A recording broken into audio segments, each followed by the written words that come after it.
Bien, y el 9 de octubre entrará en vigencia la normativa que elimina la ley de quiebras. El nuevo régimen establece, de hecho, la reorganización y liquidación de empresas, pero también de personas deudoras. El objetivo es establecer procedimientos que puedan rescatar aquellas empresas que tienen posibilidades de mantenerse y liquidar aquellas que no puedan salvarse. Vamos a hablar de esto, de esta nueva ley de quiebras, que de hecho ya no se va a llamar ley de quiebras, con la Superintendencia de Insolvencia y Reemprendimiento, Josefina Montenegro. Superintendenta, bienvenida, ¿cómo está? Buenos días. Gracias por la invitación. Bueno, a muchos no tienen mucha claridad con respecto a esta nueva ley de quiebras, que de hecho ya no se va a llamar nueva ley de quiebras, sino que es la ley de insolvencia y reemprendimiento. Exactamente. Vamos primero con la pregunta de cajón. ¿Por qué se hace este cambio, no solamente de nombre, sino también este cambio normativo y esta modificación importante a una ley que desde hace bastantes años estaba funcionando? Sí. Esta nueva ley, como tú bien dices, de insolvencia y reemprendimiento, que es la ley 20.720, contiene 4 nuevos procedimientos. Procedimientos totalmente nuevos que reemplazan a la quiebra y a los convenios judiciales preventivos en el caso de las empresas. Por lo tanto, los nuevos procedimientos son la reorganización y la liquidación. ¿Ya? Y también, en cuanto a las personas, se crea una nueva herramienta, que es la renegociación para la persona deudora, y también un procedimiento especialmente diseñado para la persona, que es la liquidación de bienes de la persona deudora. De alguna manera para ir cumpliendo con los acreedores, que son los que tienen la deuda de las personas. Exactamente, exactamente. Y esta ley apunta a varios objetivos, uno de los cuales es establecer procedimientos más eficientes y también ir gradualmente eliminando ese estigma que tienen los procedimientos concursales en Chile. En Chile, el uso de procedimientos concursales es muy bajo. Tenemos alrededor de 2.000 empresas con problemas de liquidez y menos de un 7% se somete a los procedimientos que establece la antigua ley de quiebra. ¿Podemos definir cuáles son estos procedimientos concursales para entender más bien? Los procedimientos concursales son aquellos que son la quiebra bajo la antigua ley de quiebra y el convenio judicial preventivo, ¿ya? Y bajo la nueva ley 20.720 son la reorganización, la liquidación, ambas para empresas, y para personas la renegociación y la liquidación de bienes de persona deudora. Se llaman procedimientos concursales porque son procedimientos en que múltiples partes participan. Es un concurso de acreedores. Los acreedores, por eso se dice concurso, concursan para ser pagados. Perfecto. A través de la prelación de créditos que establece el orden en que van a ser pagados. Podríamos decir que se establece un diálogo para no llegar, por ejemplo, a una situación judicial. Es que el concurso se establece judicialmente, ¿ya? Y se llama procedimiento concursal porque es un concurso de acreedores. Perfecto. Siempre participan múltiples acreedores con un deudor. Y aun cuando son procedimientos concursales, algunos pueden ser judiciales, como el caso de las empresas, y otros pueden ser administrativos, como el caso de la renegociación, que es este procedimiento enfocado a las personas. De alguna manera hay una ventaja también en el proceso administrativo por sobre el judicial para el deudor en este caso.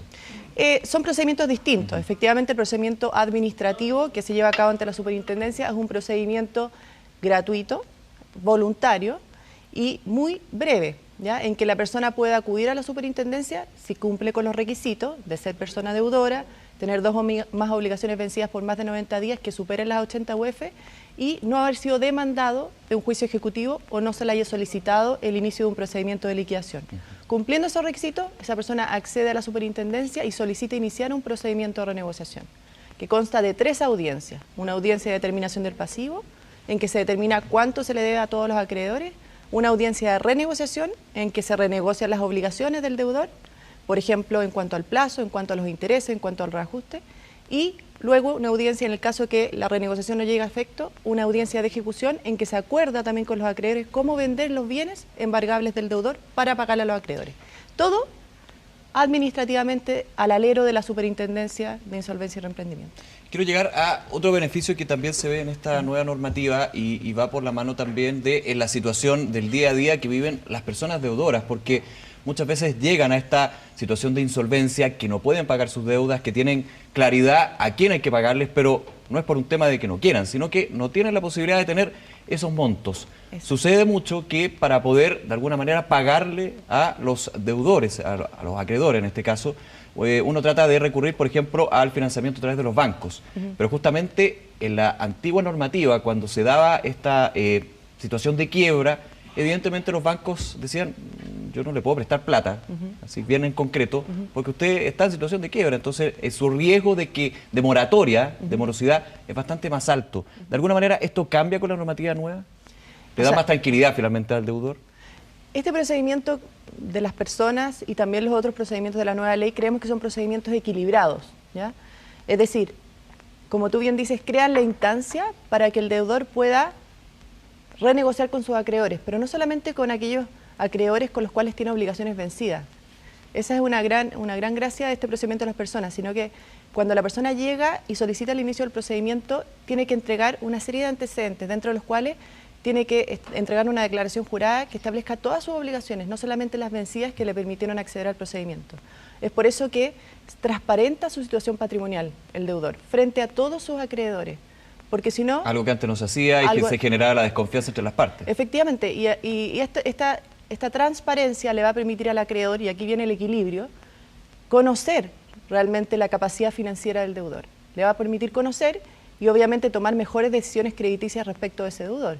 Ese deudor, si bien puede tener solamente dos obligaciones vencidas, puede también en un tiempo más, si está desordenado en sus pagos, se le pueden vencer otras obligaciones. Y la idea es renegociar toda su situación con todos los acreedores. Es una instancia entonces en que se le permite tanto a los acreedores conocer la situación del deudor como al deudor renegociar las obligaciones con ellos. ¿A qué se refiere la normativa con la protección financiera al deudor?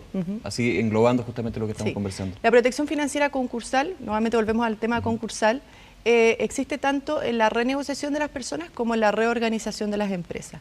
Y se inicia cuando, en el caso de las personas, la superintendencia dicta la resolución de admisibilidad, es decir, habiendo analizado los requisitos del deudor, la superintendencia estima que cumplen los requisitos y por lo tanto se inicia el procedimiento. Desde ese momento empieza a regir la protección financiera concursal.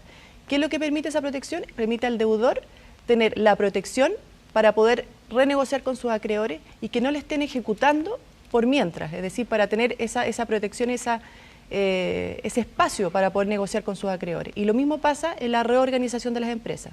El tribunal, siendo un procedimiento judicial, dicta una resolución de reorganización y desde ese momento hasta que se reúna la Junta de Acreedores para acordar la reorganización, el deudor también goza de protección financiera concursal. Y en ese punto también, por ejemplo, puede suscribir contratos. Justamente la protección financiera concursal consiste en un status quo, es decir, al deudor se le protege porque no se le puede ejecutar durante ese periodo, pero también el deudor tiene que cumplir con ciertas obligaciones y mantener sus bienes, no enajenarlos. Los contratos van a mantener sus condiciones de pago, las obligaciones van a mantenerse, es decir, es como un status quo, ¿ya? Se mantiene la situación... Hasta que, exactamente, hasta que se celebre la Junta de Acreedores en el caso de la reorganización o se renegocien las obligaciones del deudor con sus acreedores en el caso de la renegociación. Entonces, pero hay un beneficio muy importante de la protección financiera concursal en las personas, que se suspende el devengo de intereses moratorios. Desde el momento en que la persona inicia el procedimiento ante la superintendencia, se suspende el devengo de intereses moratorios hasta que termine la protección financiera concursal. Y en el caso de las empresas también hay otros incentivos importantes. Las empresas durante este periodo de protección financiera van a estar supervigilados por un veedor. Y ese veedor va a cuidar de que esta persona se mantenga en este status quo.